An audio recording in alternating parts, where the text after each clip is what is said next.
C'était le cœur du régime syrien. Derrière ses portes, le palais de Bachar al-Assad, dont les rebelles se sont emparés. Notre reporter Arthur Saradin est le premier journaliste français à avoir pu y pénétrer.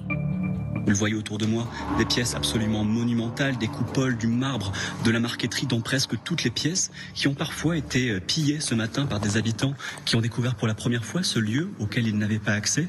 Les Syriens ont découvert le faste et le luxe dans lequel vivait Bachar al-Assad. La femme de Bachar al-Assad, Asma, était une collectionneuse d'objets de luxe, allant des voitures jusqu'aux bijoux.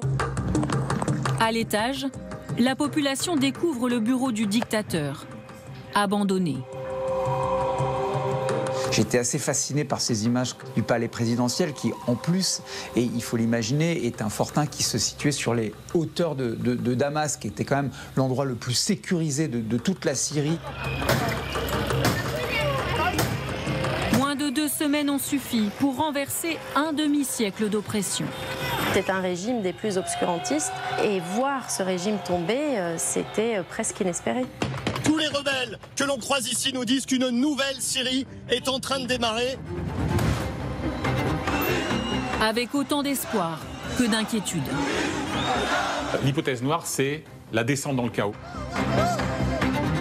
La Syrie voit renaître la menace djihadiste et plonge dans l'inconnu. Même les chrétiens ils sont heureux. Allahu Akbar. Ma crainte pour la Syrie, c'est qu'on ait une république islamique assez radicale. Les prochaines semaines, elles vont être cruciales.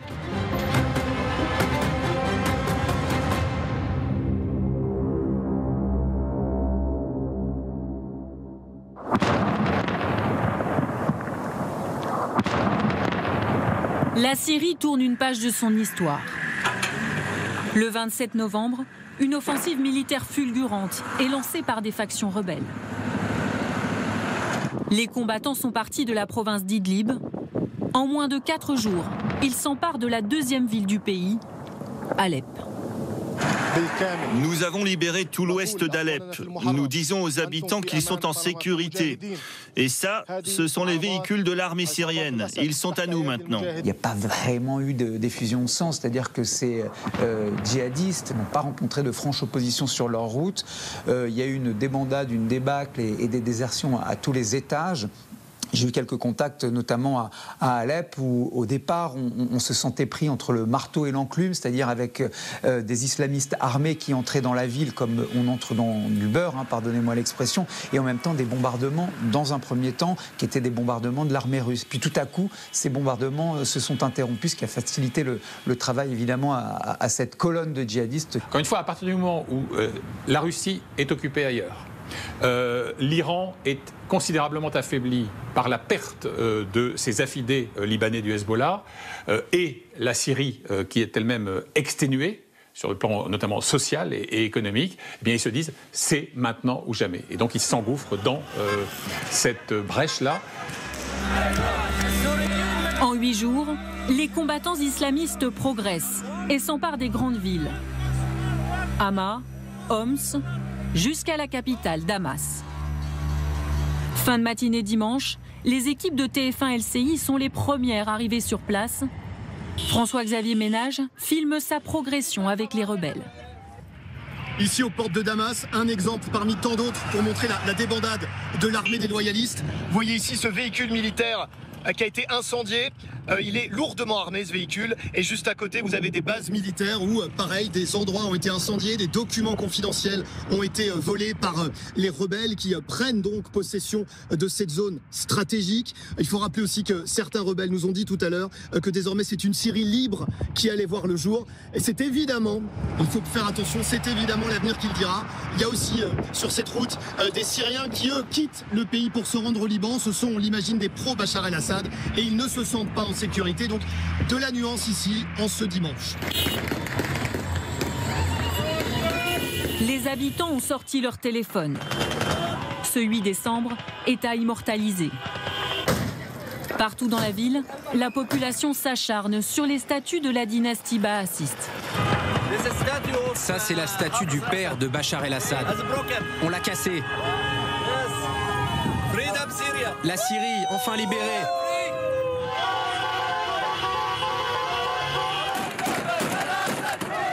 La joie, partout en Syrie. Jusqu'à Raqqa, l'ancienne capitale de Daesh. Notre reporter Gwendoline de Bono raconte en exclusivité pour LCI ces scènes de liesse. Une Syrie libre, tous. On remercie les rebelles qui sont arrivés sur Damas. Il y a une émotion extrêmement intense ici. Ils nous ont dit, c'est terminé. Les 50 ans de tyrannie du régime Bachar el-Assad et de son père, Hafez al-Assad, sont terminés. Il y a une joie intense ici à Raqqa. On voit les drapeaux, le drapeau de l'armée syrienne libre. Très vite, les regards se tournent vers le lieu qui symbolise toute la barbarie du régime, la prison de Sadnaya.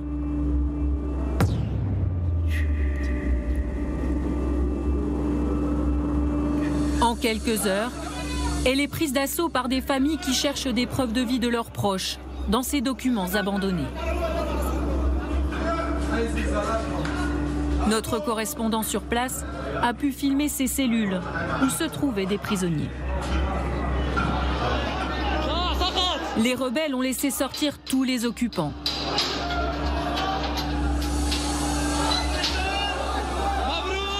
Certains sont blessés et ne peuvent plus marcher comme cet homme.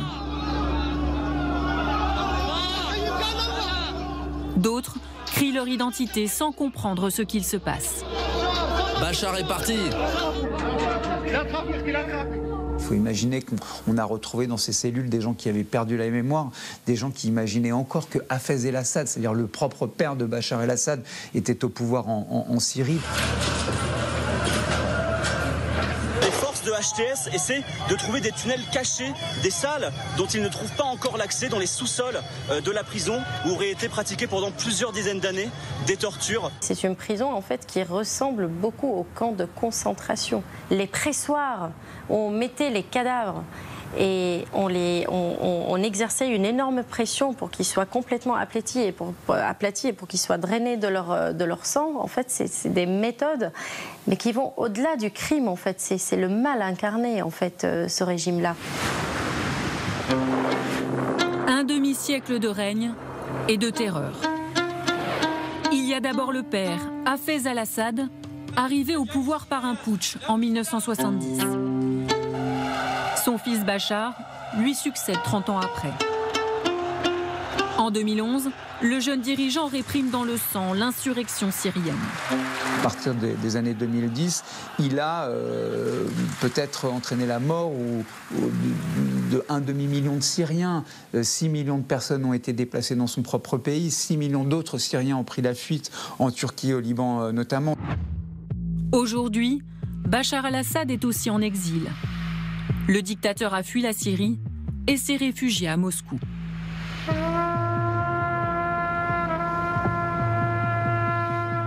Un homme incarne désormais le nouveau pouvoir à Damas, Abu Mohamed al-Jolani. Le chef militaire du groupe islamiste HTS, pour Hayat Tahrir al-Sham, a pris la tête de la coalition rebelle. Dans la capitale, il est accueilli en héros. Il prononce son tout premier discours officiel dans la mosquée des Omeyyades.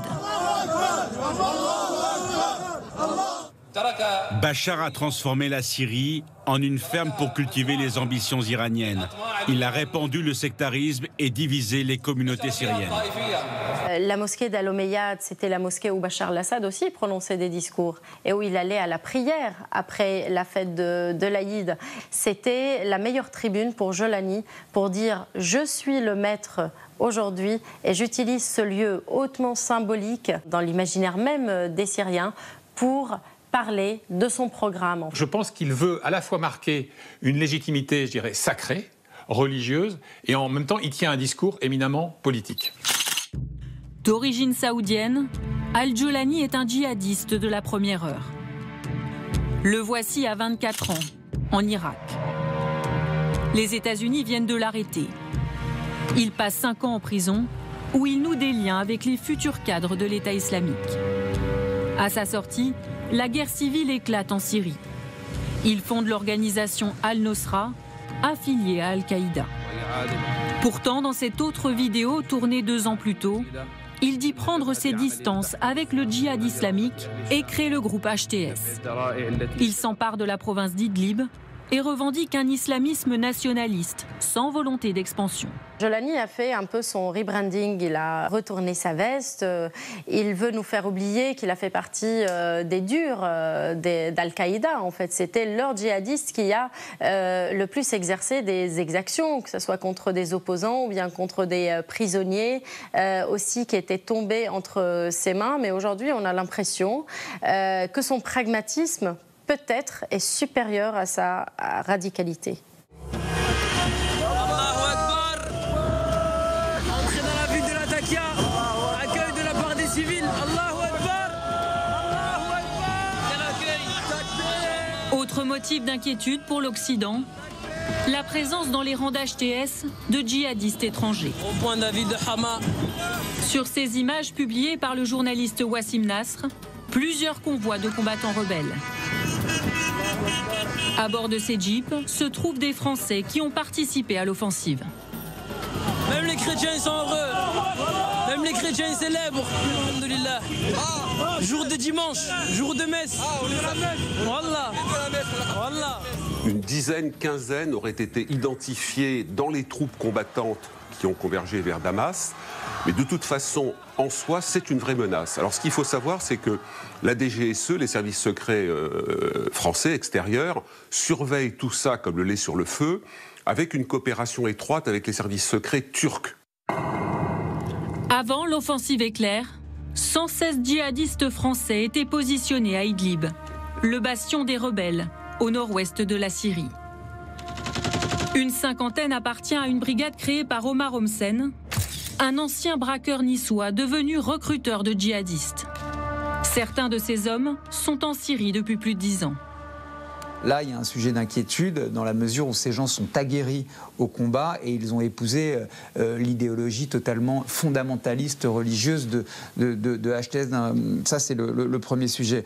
Le second, il concerne celles et ceux qui ont été emprisonnés par les Kurdes, notamment dans le camp de Al-Hol au nord de la Syrie. On estime qu'il y a à peu près 150 à 200 Français qui sont dans ces geôles kurdes.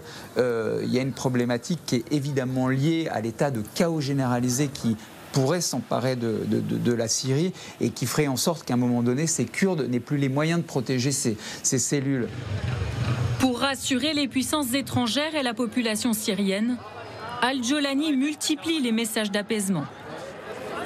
Les rebelles ont mis en place un gouvernement de transition. Ils appellent les Syriens en exil à revenir au pays.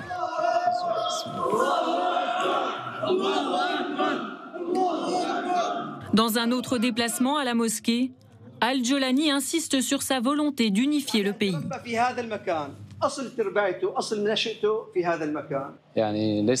Il n'y a rien de plus grand que d'œuvrer à la réunification du peuple syrien. Le régime a divisé et séparé le peuple. Il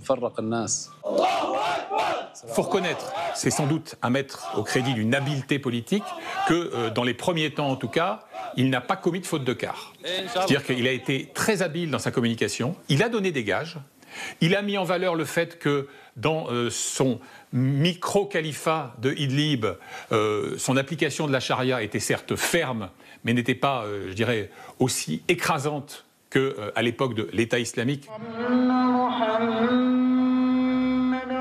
Il faut regarder ce qui s'est passé dans les villes qui ont été administrées par ces forces. Et on voit qu'il y a eu un débat très musclé et qui a parfois été sanglant entre ceux qui sont les plus radicaux et ceux qui veulent quelque chose de plus modéré, qu'on appellera l'islamisme modéré. Et ça ne s'est pas toujours bien passé. Il y a des décisions qui ont été prises par lui, qui ont été contestées, il y a eu des tueries, même si c'est très local. Donc comment il arrivera au niveau national à gérer cela? Alors là, personne ne le sait. Car la Syrie est morcelée. Plusieurs forces se partagent le territoire. Envers au centre, les forces rebelles dominées par HTS. À l'est, les Kurdes. La minorité alaouite du camp Assad à l'ouest. Et des poches de résistance de l'État islamique. Je pense que le calcul de l'État islamique, avec lequel Jolani avait spectaculairement rompu d'ailleurs, c'est de dire nous avons un profit immense à tirer du chaos. Le chaos peut leur permettre effectivement de réactiver ces cellules par des attentats qui peuvent viser aussi bien le nouvel exécutif, dont on entrevoit à peine les contours aujourd'hui, mais aussi les partenaires internationaux. Dans les jours qui viennent, il faut surveiller de très près les camps de prisonniers, plusieurs milliers de djihadistes du côté des Kurdes.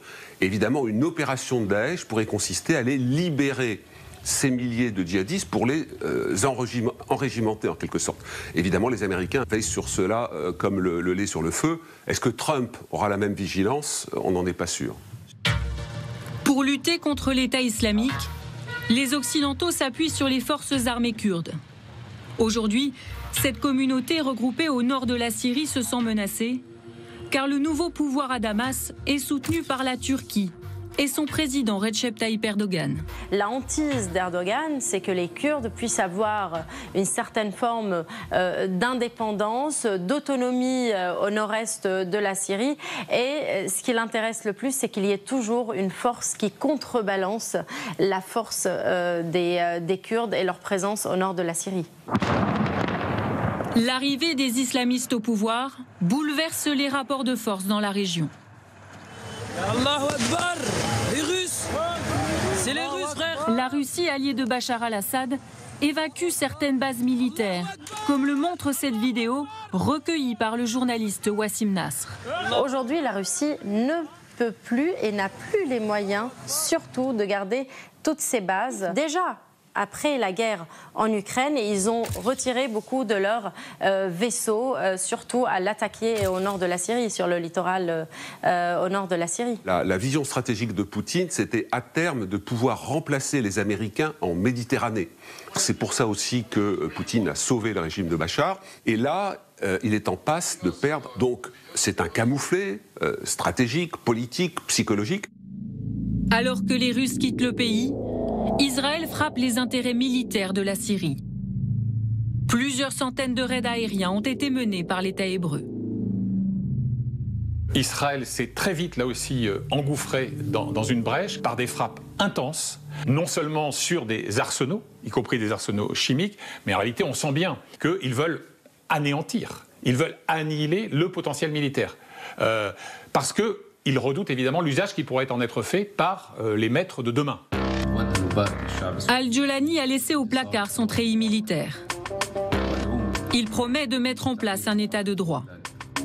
La Constitution est suspendue pour 3 mois, le temps pour le nouveau gouvernement de réfléchir à l'avenir de la Syrie. Dans ce pays où il y a quand même un degré d'instruction qui est assez important, un degré de culture assez important aussi. Il y a beaucoup de Syriens qui peuvent demain prendre le pouvoir à la place des djihadistes. Et j'espère que c'est eux qui vont gouverner dans l'avenir.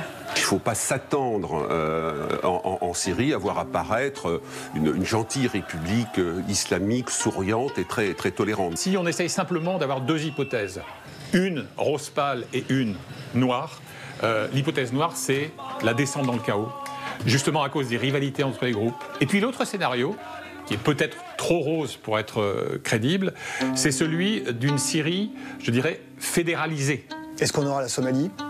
Est-ce qu'on aura la Libye? Ou est-ce qu'on aura un nouveau modèle où cette fois-ci les communautés vont vivre ensemble? Personne ne sait, mais toutes les options sont sur la table.